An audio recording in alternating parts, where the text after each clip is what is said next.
Selamat kembali di R Entertainment, selamat kembali di Joran Fest Playlist. Seperti biasa hari ini kita akan melanjutkan review saham part yang ke-544.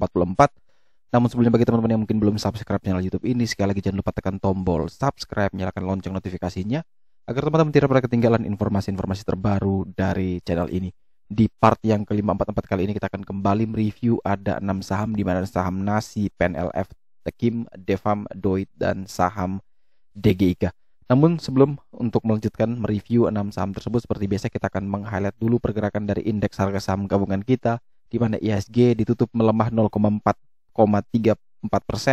di level 7129, di mana transaksi hari Jumat lalu hanya 12,5 triliun dengan 262 saham naik, 253 saham turun, dan ada 174 saham yang bergerak stagnan. Kita lihat asing masih getol terus masuk dengan total sekitar 761,5 miliar di perdagangan hari Jumat kemarin.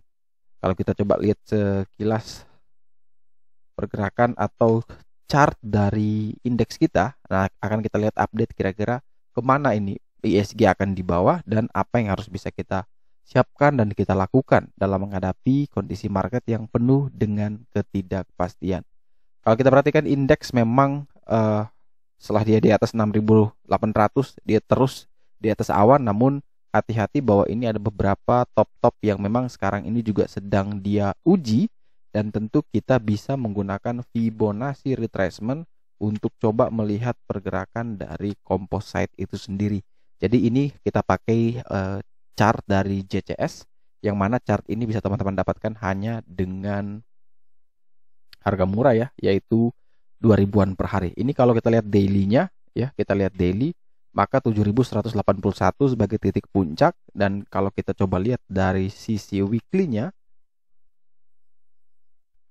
maka kita bisa tahu bahwa level tertinggi yang pernah dia capai dalam beberapa bulan lalu itu adalah kurang lebih di sekitaran level 7353, dan tentu sekarang indeks lagi berjuang untuk menembus Fibo 23,6% di 7148, dan ini kalau tembus maka ada potensi dia akan kembali menguji 7353. Tapi kalau tidak mampu tembus maka siap-siap indeks kembali turun, dan bisa jadi dia harus turun lagi di bawah 7000 dan kemudian mengejar level 6500. Jadi hati-hati, level pertahanan berikutnya adalah di 7000, 7032 tepatnya, dan semoga ini bisa dipertahankan dengan baik. Kita langsung masuk ke saham pertama, yaitu saham Nasi, di mana saham ini di request oleh teman-teman di YouTube, jadi tinggal kita bahas. Jadi kalau yang juga mau diulas, teman-teman bisa tulis di kolom komentar YouTube, sehingga nanti tinggal kita bahas saja. Saham Wahana Inti Makmur ditutup stagnan di harga 160, di mana kalau kita perhatikan final score value-nya 30 dengan status ignore, di mana dia masih belum dekat dengan support terdekat atau resist terdekatnya. Kemudian trennya juga sudah mulai kuning, artinya sudah mulai mencoba bagus. BDM-nya oke saat ini, hanya foreign flow-nya masih jelek, dan RSI-nya juga masih di bawah 30. Jadi kalau RSI-nya naik di atas 30 tentu mulai bagus. Dan kalau kita perhatikan level terdekat dia ada di 186, itu resist paling kuatnya. Dan kalau mau beli maka memang lebih bagus menunggu dia breakout dulu dari 186 baru menarik dengan target ke 234. Tapi selama dia masih belum breakout dari 186, maka lebih bagus kita wait and see dulu dari saham ini. Selanjutnya kita bergerak ke saham PNLF, di mana saham Panin Finansial dalam perdagangan hari Jumat kemarin ditutup melemah 4,08% di level 376. PNLF sendiri final score value-nya adalah 50 dengan status wait and see, jebol dari level support paling kuatnya di 382 dan closing di 376. Maka tentu ini cukup rawan karena mengingat dia sudah naik cukup tinggi, sudah rally cukup tinggi, dan kemudian dia hanya bermain sideways di rentang 382 sampai dengan 460, dan pada hari Jumat kemarin dia akhirnya tidak mampu mempertahankan area 382, sehingga ini punya potensi untuk dia koreksi yang lebih dalam. Jadi hati-hati sekali karena memang beberapa hari sebelumnya juga sudah ada sinyal, yaitu bearish divergence. Ini kelihatan sekali ketika dia lagi sideways ternyata dia bearish, maka ada kemungkinan dia akan koreksi, dan tinggal kita bisa lihat dengan Fibonacci retracement kira-kira PNLF ini punya koreksi sejauh mana. Coba kalau kita lihat menggunakan weekly. Nah, kalau kita lihat dari weekly chartnya, maka Fibo di normalnya itu dia harus turun di sekitaran 352. Itu baru dia normal untuk dia bisa kembali mencetak rekor tertinggi dari sebelumnya di 468. Itu sehatnya di sana. Paling buruk-buruknya dia harus bisa turun sampai 280. Setelah itu dia bisa naik lagi. Tapi kalau di bawah 280 tentu itu cukup rawan. Oleh sebab itu teman-teman pilih atau tunggu di 3 level pentingnya, yaitu di 352, di 316, dan di 280. Jadi kalau dia lebih mendekati yang mana, yaitu teman-teman bisa tunggu dan coba untuk buy di sana dan dengan pasang SL yang ketat. Jadi kalau teman-teman yang mau beli, ya tunggu di 3 level tersebut karena mungkin jauh lebih aman dan juga mungkin potensi reboundnya masih ada.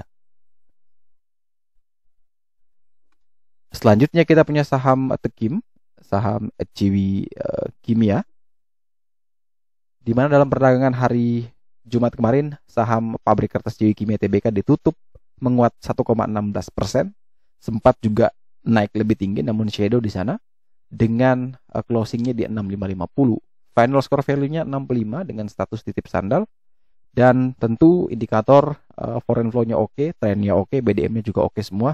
Ini tinggal kita mau lihat di mana level kita beli.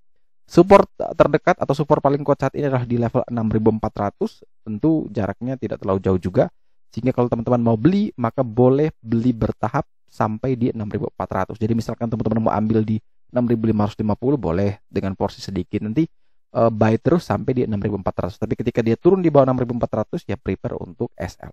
Untuk target kenaikan maka kita bisa menggunakan Fibo weekly dari saham Tekim.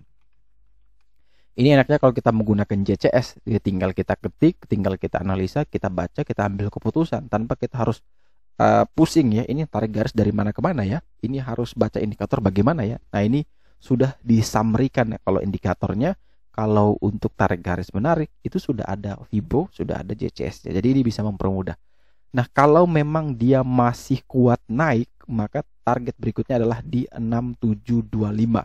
Kalau kita bisa perhatikan secara weekly memang dari 2020 Tekim ini punya level itu berada jauh di bawah sekitar 4.000-an, kemudian setelah itu dia rally tinggi sampai belasan ribu di 2021 dan akhirnya koreksi kembali di sekarang di level 6.000-an. Apakah dia akan kembali bisa mengejar level itu? Bisa jadi, tapi kita harus perhatikan betul level-level kuncinya. Kalau memang teman-teman mau beli dari level 6550 sampai dengan 6400 tadi, maka tentu itu teman-teman bisa disiplin dengan target kenaikan sampai ke 8100. Tapi kalau dia turun di bawah level 6400 tentu lebih bagus kita cut dulu, nanti kita tunggu lagi di 6175. Kemudian selanjutnya kita ada saham ini Dafam Land ya, Dafam Property juga kalau tidak salah, dia punya hotel. Dafam Property Indonesia Tbk ditutup menguat 9,57% di level 126, final score value-nya 75, dimana kalau kita perhatikan dari semua indikator menunjukkan indikator yang bagus karena di summary-nya adalah 75. Ini yang saya bilang tadi, kalau kita tidak mengerti indikator ya dia sudah mensummary-kan. Kalau 75 ya artinya good, di situ dia tulis. Hanya tinggal di level mana kita harus beli. Inilah yang menjadi PR kita. Nah, untuk mengetahui tinggal ketik aja JCS seperti ini. Dan kalau kita perhatikan level closingnya itu di 126, sedangkan level SPK-nya juga di 126. Dan ini yang menjadi menarik. Selama dia ada di atas 126, maka selama itu juga Dafam ini masih menarik dan akan mengejar target berikutnya ke 152, next ke 284. Jadi kalau teman-teman yang ingin membeli saham Dafam Property Indonesia, pastikan dia masih ada di atas 126. Kalau memang masih kuat bertahan di atas 126, silakan buy dengan target ke 152 sampai dengan 284 dan cut loss di bawah 120. Ini kita pakai agak jauh sekali. Dafam Property juga di sini terdeteksi ada sinyal bullish divergent. Jadi harus perhatikan betul, kalau dia kuat bertahan 126 buy. Tidak bertahan di 126 ya kita skip, jangan masuk. Ini kalau kita perhatikan dari broker summary-nya itu satu broker cukup masif membeli, sehingga teman-teman harus coba perhatikan betul ya itu siapa karakteristik. Karena kalau kita perhatikan memang Davam ketika dia mencoba untuk langsung naik tinggi itu dia selalu berhasil ya, rally-nya selalu berhasil walaupun tidak lama tapi dia cukup berhasil. Jadi perhatikan betul kalau memang kuat di atas 126 ya punya potensi. Tapi kalau turun di bawah 126 ya kita skip. Kemudian setelah saham Devam kita punya saham Delta Dunia Makmur ya, JCS Doit. Nah bagi teman-teman yang mungkin biar bisa update terus terkait JCS-nya ya bisa buka website kita di joranvest.com, pilih layanan, pilih Joranvest Chart System. Teman-teman tinggal scroll ke bawah, nanti ada informasi berlangganan hanya 40.000 per bulan saja. Saham Doit sendiri dalam perdagangan kemarin ditutup menguat tipis 0,54% di level 370. Final score value dia adalah 70 dengan status titip sandal. Selama dia masih berada di atas area pentingnya, yaitu saat ini adalah area RPK 372 ya, itu dia aman. Namun sayang closingnya itu berada di bawah level tersebut, sehingga ada potensi untuk Doit menuju ke support berikutnya yaitu di 322. Bagi teman-teman yang ingin membeli, tentu kalau mau membeli maka perhatikan betul kalau dia bisa naik di atas 372 baru boleh ambil, atau kalau ternyata dia tidak mampu naik di atas 372 maka lebih bagus tunggu di next support yaitu di sekitaran 322.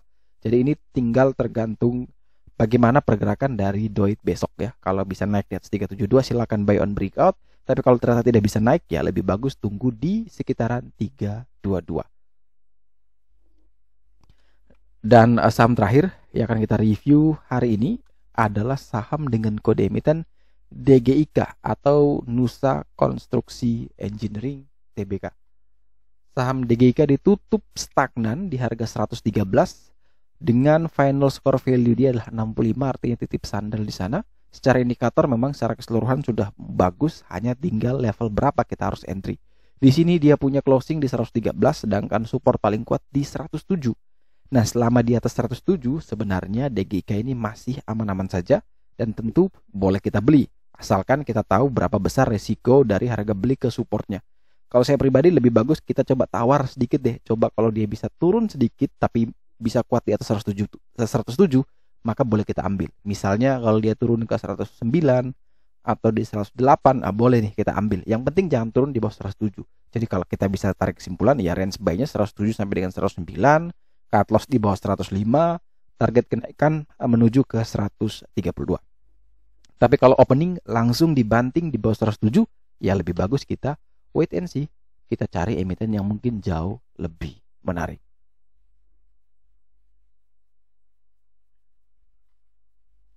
Oke, sekian dulu review saham part yang ke-544 hari ini. Terima kasih bagi teman-teman yang telah setia menonton. Sekali lagi jangan lupa like, comment, dan subscribe. Bantu share juga agar semua informasi yang ada dalam video berguna, bermanfaat, dan tentunya bisa menjadi panduan trading di keesokan harinya. Sekali lagi terima kasih banyak. Sampai jumpa dan semoga membantu.